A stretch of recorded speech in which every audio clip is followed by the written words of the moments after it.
Welcome back to Xylem learning. So നമ്മുടെ exam August മാസം വരുന്ന കാര്യം എല്ലാവരും അറിഞ്ഞിട്ടുണ്ടാവും. അതുകൊണ്ട് തന്നെ നമുക്കിനി ഒരു മാസമേ ഉള്ളൂ അല്ലേ. അപ്പോൾ ആ ഒരു കുറഞ്ഞ സമയം കൊണ്ട് നമുക്ക് എല്ലാ കാര്യങ്ങളും പഠിക്കണം. അത് മാത്രമല്ല നമ്മളിതാ 1ാം ക്ലാസ്സിലെ മക്കളാണ്.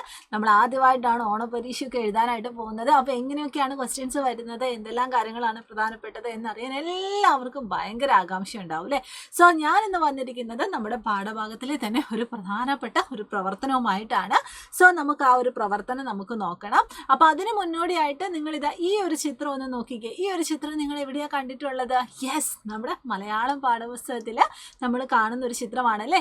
ഈ ചിത്രത്തിൽ നമുക്ക് ആരെയൊക്കെയാണ് കാണാനായിട്ട് സാധിക്കുന്നത്? ആരെയൊക്കെയുണ്ട് ഇവിടെ? യെസ്, ഒരു കുരുവിയുണ്ട്, അതുപോലെ തന്നെ ഒരു പൂവുണ്ട്, പിന്നെ ഇതാ നമ്മുടെ താറാവുണ്ട്. അപ്പോൾ ഇവർ തമ്മിലുള്ള ഒരു സംഭാഷണമൊക്കെ നമുക്ക് അവിടെ കാണാനായിട്ട് പറ്റുന്നുണ്ട്.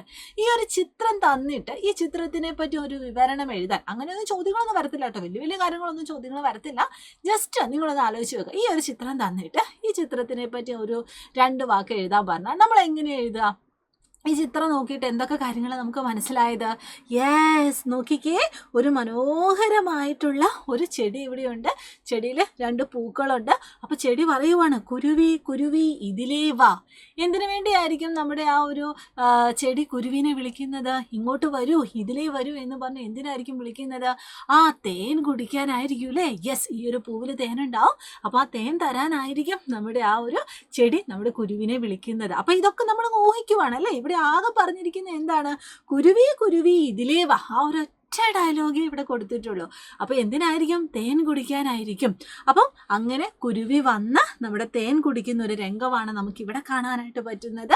അപ്പോൾ അതൊക്കെ നോക്കി നിന്നുകൊണ്ട് ആരുണ്ടായിരുന്നു? യെസ്, ഒരു താറാവ് ഉണ്ടായിരുന്നു. അപ്പോൾ താറാവും ചിന്തിക്കും, ഞാനും പോയാലോ, അല്ലെങ്കിൽ എനിക്കും തേൻ തരുമോ? അങ്ങനെയുള്ള പല ചിന്തകൾ താറാവിൻ്റെ മനസ്സിലൂടെ ഉണ്ടാവും. അപ്പം നമ്മൾ ഈ ഒരു ചിത്രം വെച്ചിട്ട് നമ്മൾ എന്ത് ചെയ്യാനായിട്ട് പോവുകയാണ്? കുറച്ച് കാര്യങ്ങൾ ഇങ്ങനെ പൂർത്തിയാക്കാനായിട്ട് പോവുകയാണ്. അപ്പോൾ ഇവിടെ ഈ കാര്യം നിങ്ങൾക്ക് ടെക്സ്റ്റ് ബുക്കിൽ തന്നെ കാണുന്നതാണ്. അപ്പോൾ നമുക്ക് വായിച്ചു നോക്കാം, അതുപോലെ തന്നെ ഇതൊന്ന് പൂർത്തിയാക്കി നോക്കാം. പറന്നു വന്നു കുരുവി പാറി വന്നു. അപ്പോൾ ചിത്രം എല്ലാവരും മനസ്സിലുണ്ടാവണം കേട്ടോ. ചിത്രത്തിൽ പറന്നു വന്നു കുരുവി പാറി വന്നു. പാറി വരിക എന്ന് പറഞ്ഞാലും പറന്നു വരിക എന്ന് പറഞ്ഞാലും ഏകദേശം സെയിം ആണ്. അപ്പം പറന്നു വന്നു കുരുവി പാറി വന്നു. തേൻ കുടിച്ചു കുരുവി. ഇവിടെ നമ്മൾ എന്താണ് എഴുതേണ്ടത്? ഇവിടെ കുടിച്ചു എന്ന് എഴുതിയിട്ടുണ്ട്. അപ്പം നമ്മളിവിടെ എന്താ എഴുതേണ്ടത്? തൊട്ട് മുന്നിൽ തന്നിരിക്കുന്ന കാര്യം ഒന്ന് വായിച്ചു നോക്കുക. തേൻ കുടിച്ചു കുരുവി, തേൻ കുടിച്ചു കുരുവി, തേൻ കുടിച്ചു. അപ്പം അനുയോജ്യമായ രീതിയിൽ നമ്മൾ ഇതേപോലെ പൂർത്തിയാക്കാനായിട്ട് മക്കൾ പഠിക്കണം. ചിരിച്ചു നിന്നു പൂവ്. എങ്ങനെയായിരിക്കും നിന്നത്? ഇവിടെ നിന്നു എന്നിവിടെ കൊടുത്തിട്ടുണ്ട്. സോ നമ്മൾ എന്താ എഴുതേണ്ടത്? പൂവ് ചിരിച്ചു നിന്നു. Yes, very good.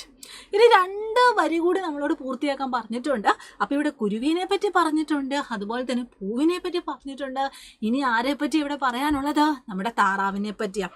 അപ്പോൾ എങ്ങനെ നമുക്ക് എഴുതുക? നീന്തി വന്നു. അങ്ങനെ എഴുതിക്കൂടെ? യെസ്, നമുക്കൊന്ന് എഴുതാം. നീന്തി വന്നു. ആരാ നീന്തി വന്നത്?